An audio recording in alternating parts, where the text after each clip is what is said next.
I was recently the executor of my very first will. It was really stressful. It was basically a part-time job for about 6 months. And then recently again, Her Majesty the Queen died. And I wondered what it would be like to be the executor of her will, to execute her estate. So I began to look into it and found that her estate was worth $28 billion. Her stamp collection alone was worth £100 million. She had over 30 palaces, houses and castles. We all saw the orb, the crown and the sceptre at her funeral. But what was the most valuable thing that she owned? Well, on the day of her coronation, the Archbishop of Canterbury presented her with a book and said, "Here is wisdom. This is the holy law. These are the lively oracles of God, the most valuable thing this world affords."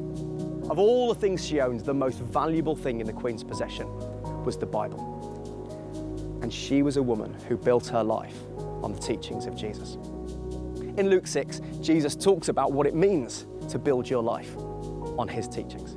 He compares it to building your life on the rock and says if you don't, you're like someone who builds their life on the sand. And then he says when the storms come, not if, when the storms come. If you build your life on my teaching, your house will stand. But if not, when the storms come, your house will fall.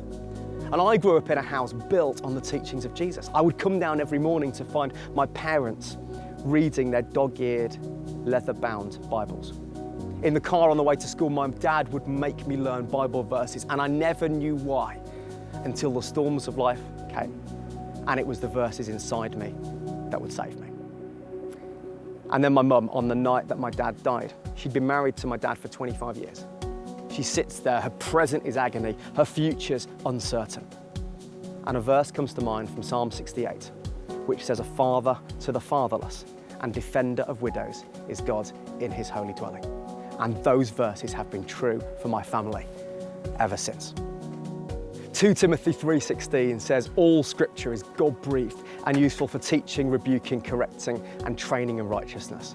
Today, may you treat the Bible with the value it deserves. It is your most valuable possession too. May it put fire in your heart and steel in your bones, and by reading it, may you get to know the author better. May you hear his voice, his love for you, and the way he wants you to live.